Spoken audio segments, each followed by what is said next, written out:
Active income, passive income, 10x your money, make money from home doing nothing. All you have to do is, it's as easy as, when you hear those things in an advertisement, you have to be very nuanced about it because it's half true, half not true. Now, the whole passive income thing is a scam, and I will explain to you why. So we hear a lot with the digital renaissance coming in, with more businesses being online and people being able to provide services not only IRL in real life, but also online service based, agencies and whatever the case is, whether it's e-com, drop shipping, Airbnb, Toro, the list goes on, right? Advertisement, photography, all of it, right? So, or even in the fitness business, having a fitness course program, right? So there's all these things that are done now online that are also done in person, but with the online aspect, there is a way that people think that it is just going to be 100% passive income. Now, here's the thing. The true nature 100% passive income does not exist. And I am sorry to burst your bubble on that, but actual passive, like 100% passive income, think about the word passive income. True 100% passive income does not exist. And ladies and gentlemen, let me explain to you why. Now, passive, there's no work done. The way it is advertised, it's not what it is, right? There is something that I will tell you guys that is very beneficial and that will help you understand what actual passive income is. The time and the money spent, think about it as a graph, right? An XY axis. And think about the line going up. Obviously, with the more time you spend, the more money you put in, those things go up together, and it fluctuates depending on the industry or the niche or the service that you're providing, obviously, right? Now, when it comes to passive income, you can't not be checking on your businesses or whatever. Let me explain exactly what that means. So in essence, you have to actively manage your passive income, and you must passively manage your active income. Now, let's break that down and kind of explain exactly what that does mean. So for passive income, people think that you can start an agency, you can start e-com, you can start doing YouTube automation, you can start doing whatever the case is, SMMA and all of this other stuff without ever checking your phone or working 2-3 hours a week. Folks, let me tell you right now, when you get to that level where you're making money or you're producing value to the world, you don't want to work just 1-2-3 hours a week. You want to give more value to the world and put time and effort into your work, because this is tied to your name and your brand, and that's your money as well, right? And if you don't care about that, then maybe you need to evaluate your value system when it comes to business and your service providing to the world. Let's make this perfectly clear, right? If you have any online business, you have to check your Stripe account. You have to check your to make sure all your domains are they're still paid for. You have to check how much revenue you made. You have to check how much money you spent on ads, how much you spent on leads, how much you spent on acquiring leads, how much you spent on video uploading, how much you paid for your team. There's a lot of stuff that goes into passive income. Obviously, the time you spend may not be equivalent to the money you make. You could make $10,000 a month and you only technically worked hard for about a fraction of the month, right? And you took a couple days off, or you have just more leniency to take time on and off when you felt like it. But the idea of you don't have to do any work at all, there's nothing done, 100% system set up for you, all you have to do is pay for the course and blah blah blah, it does not exist, ladies and gentlemen. As an entrepreneur, business owner, or just someone who provides value, when you provide value and you get testimonials, or you see people actually liking your product or whatever service that you're providing, it's an instant thing that you fall in love with, and you want to keep doing it more and more and finding ways to do it better. When you have a hobby, you look up YouTube videos on how to do the hobby better. Even video games, for an example, right? When you want to learn how to do a certain move on 2K, you go look how to do certain move selections so you can get better at the game. When you fall in love with something, or when you're doing something that you're getting results off of, you like to be hands-on. And if you're someone who doesn't like to be hands-on, you still have to deal with people, your team, your management, your finance team, taxes, all of it. You have to deal with something. Something will consume your time, right? Now, there is the phrase that I said earlier, you have to actively manage your passive income. Now, what does that mean? All right, let's say you have an Airbnb business, which I will be getting into probably later next year. I think is when I'm gonna start getting my first rental property, and I will be recording that entire process. So please stay tuned to the channel. Go ahead and like and sub and turn that notification on for that. Now, let's say you have an Airbnb business, correct? Most of the time, you probably won't have to be at that location all the time. You could go check on it here and there, but you've hired a staff to clean it for you. You've hired online agents that are able to check, you virtually respond to, when people are texting you back and forth, communicating with you on the Airbnb app. You can hire a third-party text, or you can have a bot answer for you on that, chat to the customer.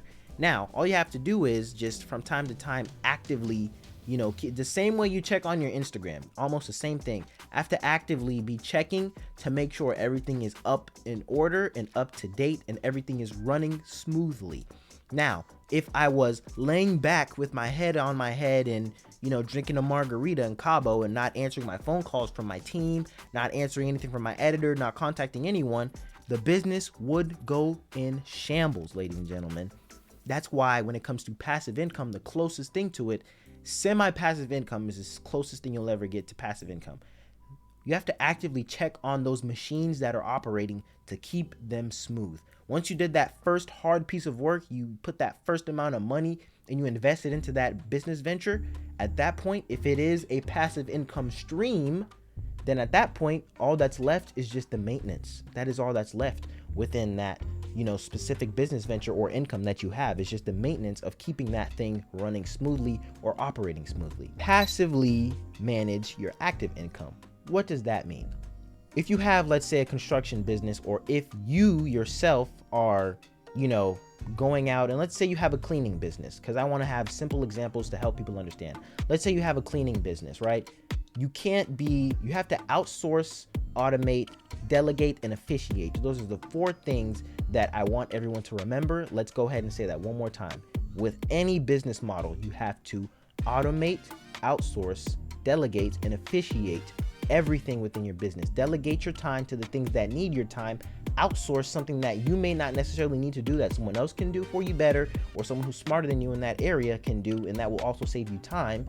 Outsource and automate what you can automate. Like, for example, cleaning business, someone text your Instagram. You can literally put a bot on your business page, Instagram, your LinkedIn, your Facebook, to automatically have replies with that person to get your appointment settings booked, right? So that's a way that you could passively manage your active income. So when it comes to just the appointment set, let's say it's for hair, nails, if you're pressure washing people's houses, cutting grass, whatever it is, or even being a barber, all of that logistic stuff I automated, outsourced, and officiated to make the process faster, quicker. They could pay via Stripe or their phone or PayPal, whatever it is.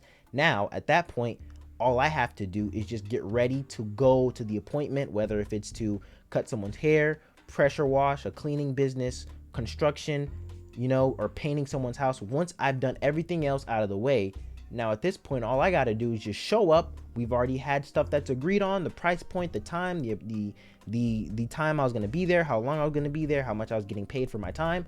All of that is done already. And now at this point, I just show up, give the service, do the job, and then at that point I leave. Either I was already paid online or through the bot, or however you officiate or automated the payment processing, the payment process. At that point, you passively managed something that's technically active income, because you have to actively go do that job or provide that service. All right, so now that I've explained the only 2 ways of actually doing business and the 4 ways to actually run your business successfully, which is officiating, automating, delegating, and outsourcing, right? Since we explained all of that, now, where are you stuck in the middle? Wow, man, there's all these courses, there's all these ads I'm seeing on YouTube, Facebook, there's all these things I'm seeing on Instagram. Does that mean the people who are telling me passive income and this and that, I could run a business from my laptop anywhere in the world, are they lying? No and yes. All right. Now listen, you have to do your due diligence. You have to have judgment and discernment to choose and pick whose course you invest in. Because listen, courses are very important, and trust me, they are big, and they have already been evaluated by Forbes to be a multi-billion-dollar industry by 2030, I think, or 2025, somewhere around that range. And it's already a billion-dollar industry now. So It's no secret that there is value in the online course, skill building, and mastermind space, right? And self-help and all of that. All of that stuff is important, needed, and it is helpful, right? You have to do your due diligence to see, what is this person selling me and how are they selling me? Why do they keep putting emphasis on it's done for you, you don't have to do anything? You have to know that that's semi not realistic. They have to keep it real with you. So you have to choose and decide what courses to buy. There are good courses out there. Trust me, I've taken a few, I've invested in a few when it comes to affiliate marketing, e-com, dropshipping, YouTube automation. I've took them, and real estate. I've took courses, I've spent thousands of dollars on acquiring knowledge. Trust me, it is worth it, right? You just have to choose the right people. You have to have a value system and a deciding system to have good judgment off of, is this person worth the course or not? What are they selling me? How are they selling me? And is this a Ponzi scheme or a pyramid scheme, whatever it is, right? You have to be able to choose and decide that. Now that we've broken all of that down, ladies and gentlemen, the action you must take is just decide. Am I going to invest into something or not? Am I selling you a course or anything? No, I am not here to sell you anything. I was solely here in this video today to just give you advice and to break the myth of passive income and to actually explain to you the ins and outs of passive income and things that I've spent money on courses learning the hard way. So, ladies and gentlemen, invest in the courses that you see are worth investing in and that you see has value. Evaluate the person, because I will say this real quick before we go. Most of the time, people are looking for the first thing to say, let me see, nope, I don't trust this guy, he said XYZ, or they'll immediately start looking at reviews to see if you're credible or not, right? So that's first things first, right? People are convinced if the person sells you, if you like the person, then you'll try to see what they have to say or not. But if they're already giving you vibes of scammy or whatever the case is, then you probably won't even continue to, actually go through their click funnel or whatever it is to buy their course. So ladies and gentlemen, please, please, please, please do not disregard passive income. Do not disregard the possible ways of making money online. Do not disregard online course buying, masterminds, books, courses, all of it. Do not discard it. Just do your due diligence. Please trust me, there is ways to make money in this world. You just have to go out there and get it.